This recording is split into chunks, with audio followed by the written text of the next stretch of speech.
Think Less, Seymour Podcast, Episode 3. Today, we are speaking about the nature of the human mind. This episode is the most important one yet, as it will help you understand or better understand what I've been speaking about in episodes 1 and 2, as I understand that many of you will be new to meditation and therefore will struggle to fully grasp what I mean when I speak about understanding and being openly aware of these thoughts as they arise, or you may struggle to understand why it is important and how meditation can help you begin to think less and process what you've been through, and also how meditation can lead to you becoming kinder and more compassionate. And that is why I will give a deep dive into the nature of the human mind to provide background to help you understand the way we live, how we think all the time, what these thoughts are, how this reality of always thinking makes it hard to process what we've been through and prevents us from being able to simply sense the reality of a situation without thinking about it. And because that is very complicated and there's a lot to speak about here, I will split this episode into 3 small parts. This part 1, we will speak about the nature of thought, what thinking actually is. In episode 2, we spoke about how when you begin to meditate, you go from thinking all the time in your daily life to sitting down and developing the mental discipline to begin to focus your attention on the breath, on the sensation of the breath as it rises and falls. And by being completely focused on the breath, there can then be this concentrative silence where you are no longer thinking as you are completely focused on the breath. We then spoke about how this concentrative silence will inevitably end, where you'll go from being completely focused on the breath to then thinking about things again. And the practice is to realize that you've started thinking and then bring your focus back to the breath. But what this does, this concentrative silence, also gives you the opportunity to develop an open awareness. And here's why. When you meditate in this way, you are trying to keep your focus on the breath. You are actively trying to maintain this concentrated silence. But despite the fact that you are trying to focus on the breath, you start thinking anyway. So you see how amazing this is. This allows you to realize that you're not in control because you are trying to focus on the breath, but these thoughts are popping up anyway. This then allows you to generate space, as despite the fact that you were trying to focus on the breath, these thoughts are still popping up spontaneously. That allows you to realize and no longer be under the impression and be kind of caught within the thoughts, feeling like you're doing them. Instead, you can realize that despite your best efforts, these thoughts are just popping up. Then you can take a step back, have this open awareness, and have a period of time where through, concentrating, realizing that these thoughts are just popping up, then you can watch the thoughts, understand them, see what you're thinking, see how this or these thoughts are operating, what's going on in your mind. It allows you to understand yourself by taking a step back and becoming aware of what your mind is doing while it's doing it. And to help you better understand this, in this first part, we're going to speak about what these thoughts actually are so you can better understand what you're taking a step back and becoming aware of. To put it simply, thinking is a reaction to the present moment based on memory, a reaction to the present moment based on memory. So you'll perceive something and then you'll think about the thing that you've perceived. And what those thoughts are is all of the ideas, knowledge that you've learned and that is associated with that thing coming up into the present in the form of these thoughts, these words. You have this knowledge, which is all of these ideas, all of these words that represent objects, that represent functions that these objects carry out, and they come up and arise in the present to help you understand what you're perceiving. So to make this make more sense, we'll give an example. For example, you may go outside and look at an oak tree. And when you look at that oak tree, it is the thought, ooh, this tree is an oak tree. You look at it and the words oak tree come up into your head. That allows you to identify what the tree is. And then you may look at it and think about how, this oak tree has leaves which carry out photosynthesis. So then you've had the thought that allows you to identify the object, and then you've had the words arise that are associated or are symbols which represent a function which this object carries out. So thinking allows you to recognize the object and then think about and remember and understand this object by bringing up the thoughts that are symbols that represent the functions that this object is carrying out. You see, very simple. Thinking is a reaction to what you're perceiving based on all of the knowledge, ideas, and information that you have learned about it. You learn this information, store it up, and therefore when you look at that object, you can recall, you can think about, you can bring up this information to allow you to understand it, to be like, this is an oak tree. It carries out photosynthesis where it uses sunlight to produce energy. You see what I mean? Very simple. And this process is happening all the time in our daily lives and helps us understand things. Moreover, we cannot just recall knowledge and information that we've been taught, but also by thinking, we can remember past experiences we've had that are associated with what we're perceiving. For example, when we perceive this oak tree, there's not only this process of understanding it by bringing up the knowledge that we have that's associated with it, but also when we look at it, we might remember a time when we climbed that oak tree, stood in a branch, the branch snapped, and we fell out of the oak tree. And we can stand there and remember this. We can recall this, think about this, remember that we fell out and that it hurt. And therefore, we can, by bringing this information, this stored up memory into the present, through thinking, we can then be like, I probably shouldn't climb this oak tree because last time I fell out and hurt myself. So you see how what thinking allows us to do is it allows us to better understand what we're perceiving in the present by bringing up all of this knowledge and ideas that we formed about it and that we associate with it. We can bring them into the present. We can look at it, sense it, and then understand it more deeply by thinking about it, bringing up this knowledge, these ideas, this understanding of what it is and the function, what it does, you see, to help us understand it. And then we can also decide what we should do. Should we climb this tree? I don't know. Then we think about it. We bring up the memory of last time, what happened last time when we fell out and hurt ourselves, to then help us decide, actually, I shouldn't climb the tree. You see what I mean? And that allows us to be very intelligent, to act not just based on what we're sensing now, but also based on the knowledge and ideas and past experiences that are associated with what we're sensing. And this was what differentiated us from animals. Back in the day, we would have been like animals, acting purely based off of what we were sensing, also instinct of what we had sensed before, but the animals are completely locked in to what's going on now, acting primarily based off of what they are sensing, and we were the same. But when we invented the word, the symbol that could represent things that we had sensed before and could represent objects and represent functions that the objects carried out, and things that we had understood about the objects. For example, we could remember that when we tried to start a fire with the wet wood, it didn't work. But when we tried to start a fire with the dry wood, it did work, and we can think this.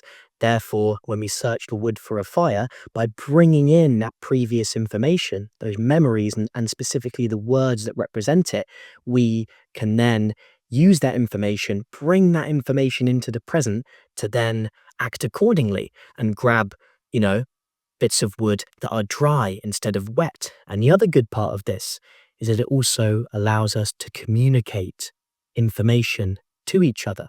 So thinking is this reaction to the present moment based on memory. So we can bring in the ideas to help us understand what's going on, bring in past experiences to help us understand what to do, to help us act not just based on what's happening, but also based on our previous experiences, based on our memory, as thought allows us to bring this memory into the present. It also allows us to explain things that we have sensed to others without them having to sense it themselves. So here we're explaining why thought is amazing. It allows us to act not just based on what we are sensing, but also based on what we have sensed and what we have learned. And, the things that we've learned and sensed are associated with what we're perceiving now. But also, we could sense something, we could remember what we have sensed. For example, when I was an animal, if I sensed a fruit tree next to a waterfall, in order to get my friend to understand that there was a fruit tree next to the waterfall, I'd have to go get him and take him there. But instead, because I can sense that, remember that I sensed the fruit tree next to the waterfall, have the words, the symbols, the thoughts that represent the fruit tree and the waterfall, I can see my friend think, oh, yes, I saw a fruit tree and a waterfall. That would be useful for him to know. Then I can bring that memory up into the present by thinking about him and then tell him that I saw a fruit tree next to the waterfall, which allows him to understand the nature of what I sensed without him having to sense it himself, as he also understands what these, based on his knowledge, that the word waterfall represents that rock with the water running down it, and the word fruit tree represents this tree with these lovely fruits that he can eat on it. So thinking allows us to then decide what to do, not just based on what we're sensing now, but also based on what the information we've been told, the ideas about how things work, and also, like I just said now, things that other people have told us, information, ideas. Someone's said that this thing works like this. Someone says that this fruit tree is here. We can recall that information to help us decide what to do. And we can also recall information based on what we experienced, essentially allowing these memories and allowing what we've previously experienced and learned to help us and help direct our action in the present. And that is why I say that thinking is a reaction to the present moment based on memory. It's difficult to explain, but the principle is simple. Recalling past knowledge, past events, and that knowledge includes things that we've learned and remembered, as well as things that we've been told by others to help us better understand what these objects are, how they function, and what we should do with them. It also can help us communicate how we feel, how something's made us feel. You see, it allows us to communicate these things that previously we were unable to share. We couldn't really share what we had sensed without taking someone there, or, share how we feel without doing a specific action. Now we could share how we feel and share things that we had sensed by using these thoughts, words, and images that represented them, which allowed us to become extremely intelligent, because there'll be periods of time where, like the animals, we could act just based on what was going on, flowing, doing our thing. And then when we needed to think about something, we had a choice to make, or we saw another person and, there would have been vital, useful information that we could give to them. Then we could think, then we could speak, then we could bring all this past experience in to help us act accordingly in the present, which made us humans super intelligent and able to exist all over the world, as we could share knowledge about how we made tools, about where vital resources were. You see? And that is why thinking is amazing and is useful. When we learn our certain subjects, it allows us to understand the nature of things. Another can teach us, can explain to us these ideas and functions that are associated with certain objects, to develop deep understanding, to create technology, buildings, cooperate, share, and expand and become intelligent.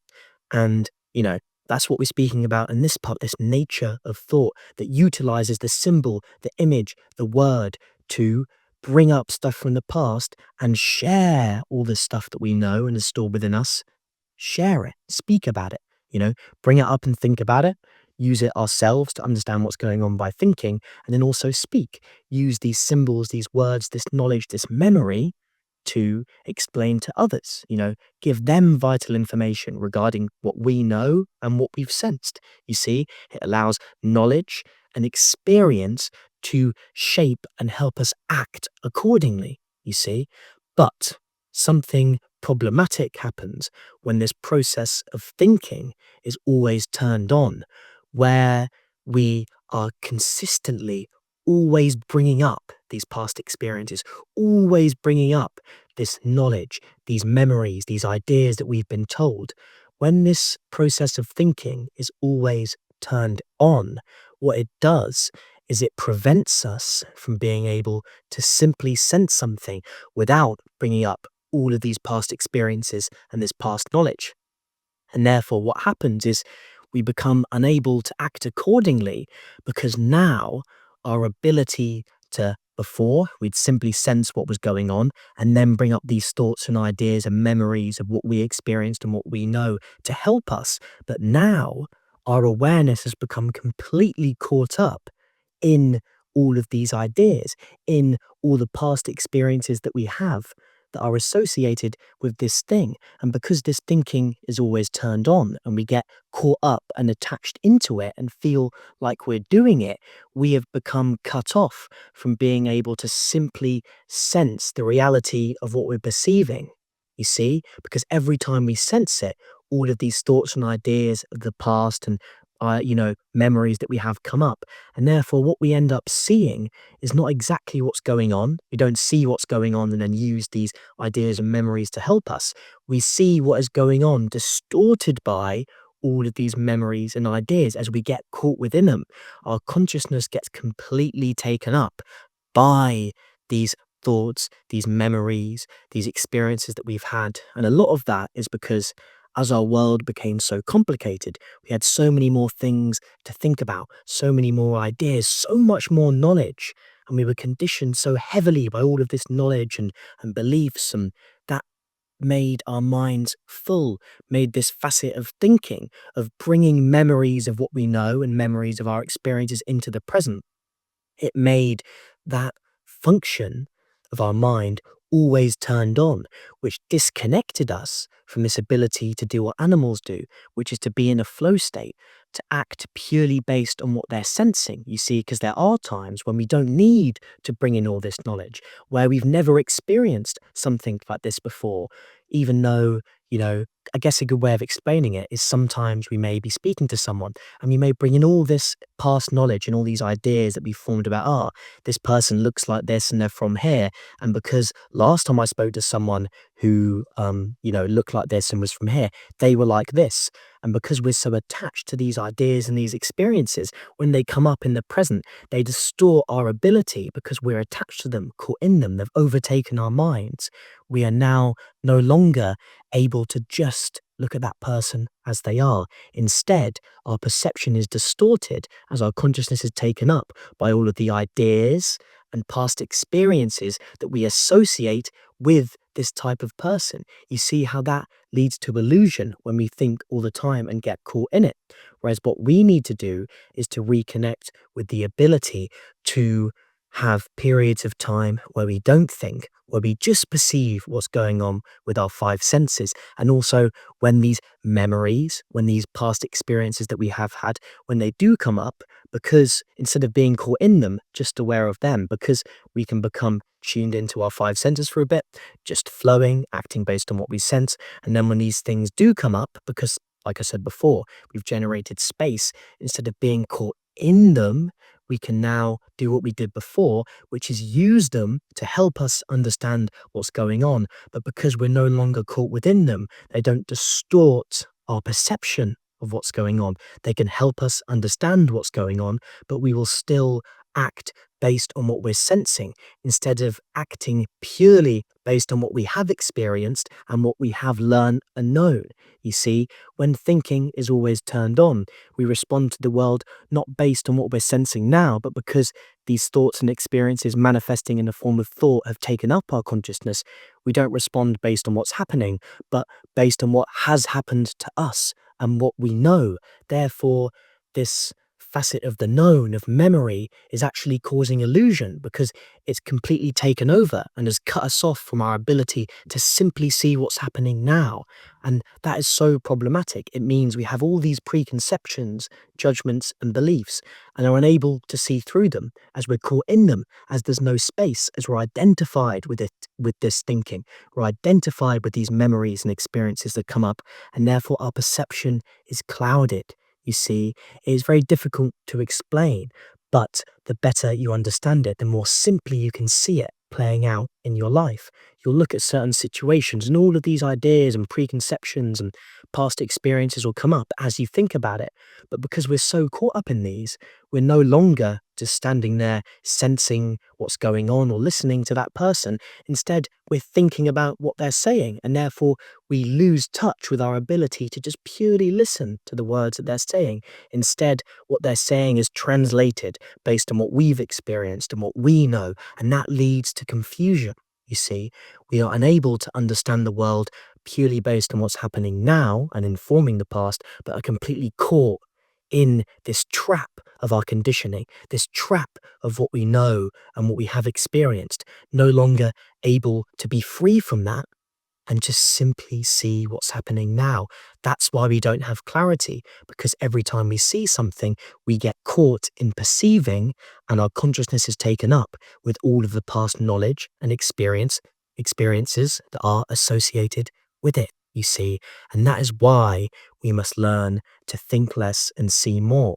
In the second part of episode 3, I will speak about how more deeply how meditation can help us come to the point where we are not caught in these thoughts, where we can have silence, simply sense what's going on, and then return to using this experience and memories to help us act, but not being caught up within them, not mistaking these past experiences and these ideas and thoughts that arise, not mistaking that for what's happening.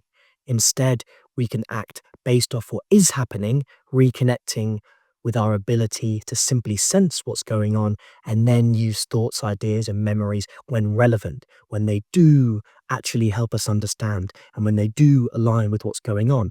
As I'll go on to explain in part 2, a lot of these ideas and images and experiences that come up actually aren't relevant to what's going on. But when we're caught within these thoughts, when our consciousness is taken up by them, these thoughts and memories that don't really have too much to do with what's going on but have come up anyway, further distort our ability to see and understand what's going on. And that's why you must learn to think less and see more. I will see you in episode 3, part 2.